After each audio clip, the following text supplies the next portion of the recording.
Starbucks दुनिया का सबसे बड़ा कॉफ़ी ब्रांड कैसे बना? हमारे लिए जानना बड़ा ज़रूरी है कि आज स्टारबक्स की 35,711 नंबर ऑफ आउटलेट्स कैसे बनी। 80 डिफरेंट कंट्रीज़ में स्टारबक्स कैसे जो है वो अपने ऑपरेशंस चला रहा है। 3,90,000 number of employees owned by Starbucks. और इस सारी सक्सेस के पीछे किस एक शख्स का हाथ था? Mister Howard Schultz. ये शख्स स्टारबक्स का फाउंडर नहीं था, ऑनर नहीं था, ये स्टारबक्स का डायरेक्टर मार्केटिंग एंड सेल्स था जिसने ज्वाइन किया स्टारबक्स को।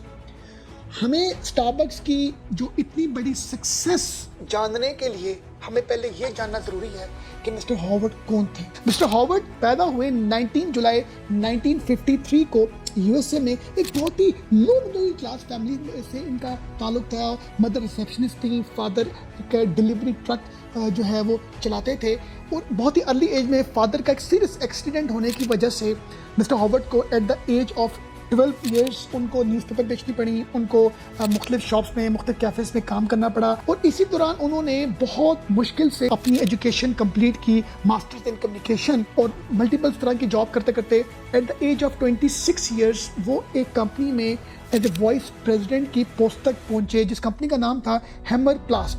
फाइनली 1981 में हॉवर्ड ने स्टारबक्स को ज्वाइन किया as a director sales and marketing. और उन्होंने एक साल में इतनी मेहनत करते हुए अपने 3 डिफरेंट ऑनर्स का ट्रस्ट विन किया और उनके टॉप मैनेजमेंट के बड़े क्लोज आ गए। उनको एक अपॉर्चुनिटी मिली बिजनेस ट्रिप की इटली में जाने की, जहाँ पर उन्होंने देखा कि वहाँ पर जो ट्रेंड है कैफ़ेज़ का वो इंटायरली डिफरेंट है। वहाँ पर लोगों की जो कैफ़ेज़ हैं वहाँ पर सोशल गेट टुगेदर्स हो रहे हैं, वहाँ पर जो लोग पॉलिटिकल डिस्कशंस कर रहे हैं, वो उनकी ऐसी एक डेस्टिनेशन है, एक ऐसा पॉइंट है जो जहाँ पर जाके वो एक सोशली बड़ा इंटरेक्ट करते हैं और बड़ा टाइम जो है वो लगाते हैं कैफ़ेज़ में बैठ के।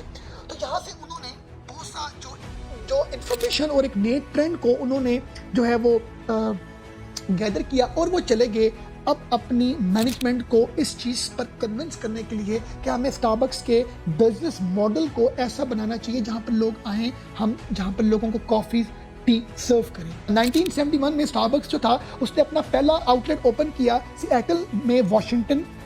और ये बात है 1971 से 1976 की। उस टाइम पर जो स्टारबक्स है वो बेसिकली कॉफ़ी बीन्स जो होते हैं रोस्टेड, वो पैकेट्स में जो है वो पैक करके सेल करती थी। टी के जो बीन्स थे वो सेल करती थी और इसी तरह वो मल्टीपल जो स्पाइसेस जो थी वो उसमें डील करती थी। तो मेन उनका काम था पैकेट्स में जो इस तरह की 2-3 तरह की चीज़ों को पैक करके सेल करना।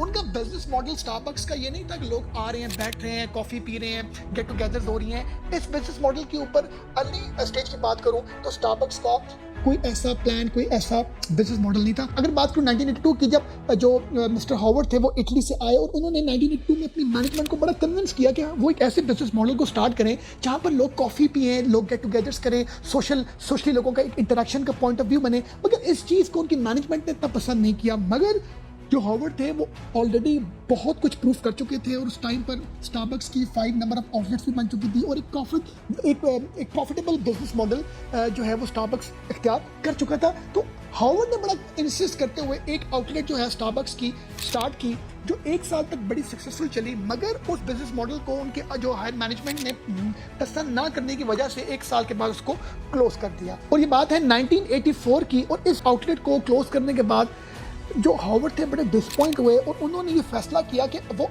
इस जॉब को छोड़ के अपनी आउटलेट बनाए, अपने एक ऐसी एक कॉफ़ी शॉप बनाए जहाँ पर लोग आके एक सोशली इंटरेक्शन भी करें। तो उन्होंने 1985 में अपनी जॉब को क्विट किया और उन्होंने 1986 तक बहुत कोशिश करके मल्टीपल इन्वेस्टर से मिलके अराउंड 242 नंबर ऑफ इन्वेस्टर से वो मिले। उन्होंने इस बिजनेस मॉडल को डिस्कस किया उन इन्वेस्टर से, मगर क्योंकि उस टाइम पर कॉफ़ी आउटलेट्स का ट्रेंड नहीं था तो इन्वेस्टर्स कुछ कन्विंस नहीं हुए।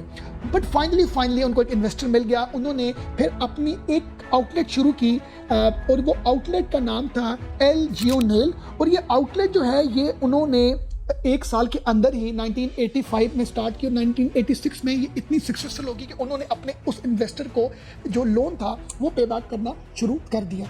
इसी दौरान हॉवर्ड को ये पता लगता है कि जो स्टारबक्स है वो जो बिकने जा रही है उसको तो बड़े तरह के लॉसेस जो है वो बियर करने पड़े हैं।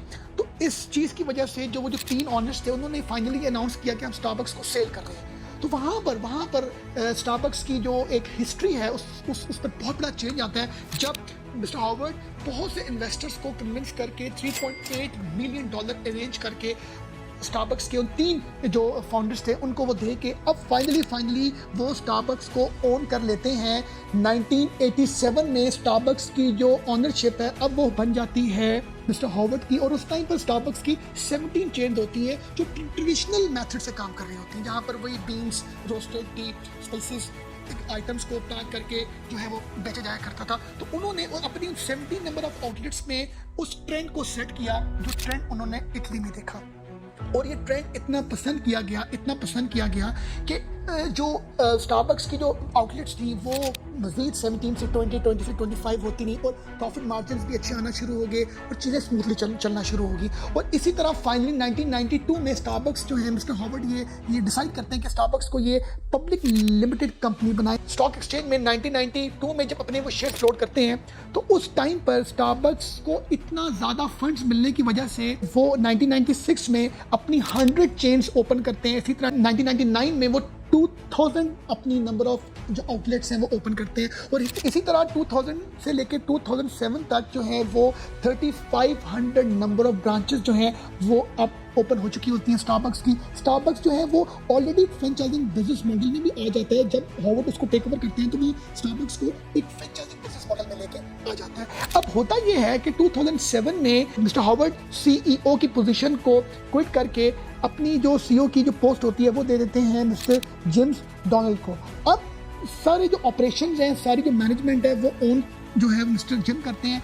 अब मिस्टर हॉवर्ड रिटायरमेंट प्लान लेके अब बैक टू द स्क्रीन चले जाते हैं, और इसी तरह 2007 में बिजनेस मॉडल इतना सक्सेसफुल हो चुका होता है, मिलियंस ऑफ डॉलर्स की प्रॉफिटेबिलिटी होती है और मिलियंस एंड मिलियंस डॉलर्स की जो है वो सेल होती है। मगर होता कुछ इस तरह है 2007 में वर्ल्ड वाइड इकोनॉमिक रिसेशन आने की वजह से जो स्टॉक एक्सचेंज में स्टॉक वैल्यू होती है स्टारबक्स की वो इतनी कोलैप्स कर जाती है कि 50% जो मार्केट प्राइस है उसका जो स्टॉक है स्टारबक्स का वो डाउन आने से स्टारबक्स को बहुत ज़्यादा फाइनेंशियल जो है वो प्रॉब्लम फेस करने पड़ते हैं। कुछ ब्रांचेस क्लोज करनी पड़ती हैं, कुछ एम्प्लॉयज़ को जो है उनको फायर करना पड़ता है, तो जिसकी वजह से मतलब एक बड़ा हार्ड टाइम स्टारबक्स की ज़िंदगी में आता है।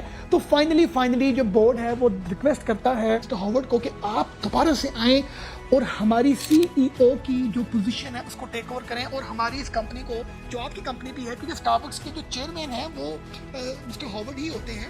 2008 में फाइनली 8 जनवरी को जो मिस्टर हॉवर्ड हैं वो CEO की जो पोजीशन को संभालते हैं। जो ही वो उस पोजीशन को टेक ओवर करते हैं तो स्टॉक एक्सचेंज में स्टारबक्स के शेयर जो है वो थोड़े सारे इंक्रीज जाते हैं, प्रॉफिटेबिलिटी की तरफ जाते हैं, क्योंकि उनका एक नाम, उनका एक ब्रांड ऐसा होता है कि लोगों को पता होता है कि अब स्टारबक्स का जो अब रिवर्स गेयर है वो अब नहीं लगना, उसने आगे ही आगे जाना है। तो इसी तरह फाइनली 2008 में 600 नंबर ऑफ आउटलेट्स जो है वो क्लोज की जाती हैं हॉवर्ड के डिसीजन को लेके, और इसी तरह 2000 बात करें 9 की तो 300 नंबर ऑफ आउटलेट्स जो हैं वो क्लोज की जाती हैं। अराउंड 67 नंबर ऑफ एम्प्लॉयज़ भी जो हैं वो उनको जॉब्स से निकाल दिया जाता है। तो इन सारी चीज़ों के पीछे फुल एंड फाइनली अगर हम बात करें तो स्टारबक्स थोड़ा सारा अब एक बेहतरी की तरफ आ रहा होता है, अपने ओवरहेड्स को वो कम कर रहा होता है। स्टारबक्स की हिस्ट्री के लिए ये दिन बड़ा ही एक यादगार दिन है, और वो दिन है 26 फरवरी 2008। इस दिन मिस्टर हॉवर्ड डिसाइड करते हैं कि सारी की सारी ब्रांचेस वर्ल्ड वाइड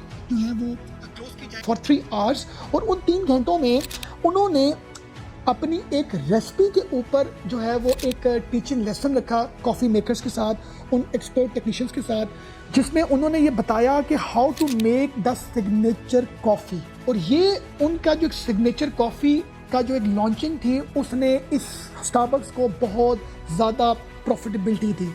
3 आवर्स ये जो उन्होंने अपनी आउटलेट्स क्लोज की तो इससे $6 मिलियन का लॉस जो है वो फेस करना पड़ा स्टारबक्स को। और मिस्टर हॉवर्ड को इस चीज़ का पता था, मगर उनकी जो सिग्नेचर कॉफी की रेसिपी और वो सारी टेक्निक जिसके ऊपर उन्होंने टीच किया, गाइड किया उन एक्सपर्ट्स को, 2008 में हार्वर्ड ने ये भी डिसाइड किया कि हम जो ऑटोमेटिक मशीन्स को रिप्लेस करें ओल्ड और ट्रेडिशनल मशीन से, ताकि लोगों के सामने कॉफ़ी तैयार हो, बीन्स लोगों के सामने क्रश किए जाए मैनुअली तरीके से, और ये सारा काम हो इस तरीके से कि कस्टमर को पता हो कि कितना टाइम लग रहा है बीन्स को क्रश करने में और क्या क्या इंग्रेडिएंट्स डाले जा रहे हैं। इन सारे जो उन्होंने जो एक ऑटोमेशंस को ख़त्म करके एक ट्रेडिशनल मेथड को अडॉप्ट किया जो कस्टमर्स में बड़ा मकबूल पाया गया। और उस टाइम पर उन्होंने जो मशीन्स अपनी रिप्लेस करके ओल्ड ट्रेडिशनल मशीन्स जो उन्होंने ली थी, उसमें से एक मशीन का बड़ा एक नाम जो है वो इसकी हिस्ट्री में आता है स्टारबक्स की, उसका नाम था ले मार्ज़ोको।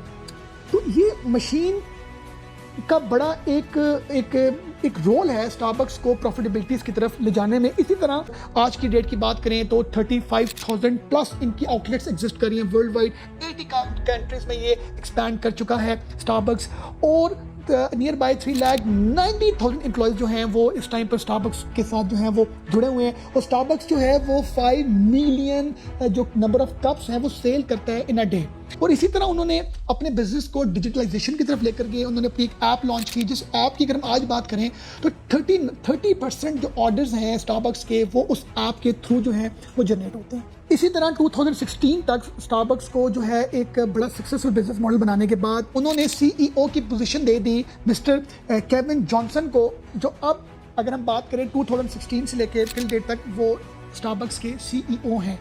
तो ये हमारे लिए एक बहुत बड़ा लेसन है, मोटिवेशन है कि अगर हमारे पास रिसोर्सेज नहीं है, फंड्स नहीं है, हमारे पास कोई ऐसी नहीं है चीज़ें, तो हम तरक्की कर सकते हैं, हम अपने उन टारगेट्स को, उन ड्रीम्स को पूरा कर सकते हैं, जैसे हार्वर्ड ने किया। स्टारबक्स जो है वो one of the top good employer हैं अगर हम बात करें आज की, जो अपने एम्प्लॉयज़ को हेल्थ केयर फैसिलिटी देते हैं, स्टॉक्स की ऑप्शन देते हैं, रिटायरमेंट प्लान देते हैं, अडॉप्शन असिस्टेंट प्रोवाइड करते हैं। तो ये एक हमारे लिए भी बड़ा अच्छा लेसन है कि हमें भी अपनी ज़िंदगियों में, हम जिस भी प्रोफेशन में हैं, हम जो भी बिजनेस कर रहे हैं, तो हमें एक अच्छा एम्प्लॉयर होना चाहिए। हमें अपने एम्प्लॉयज़ के लिए भी जो है वो एक बेहतर तरीके का प्लान बनाना चाहिए ताकि वो भी ग्रो कर सकें। Thank you very much for watching us.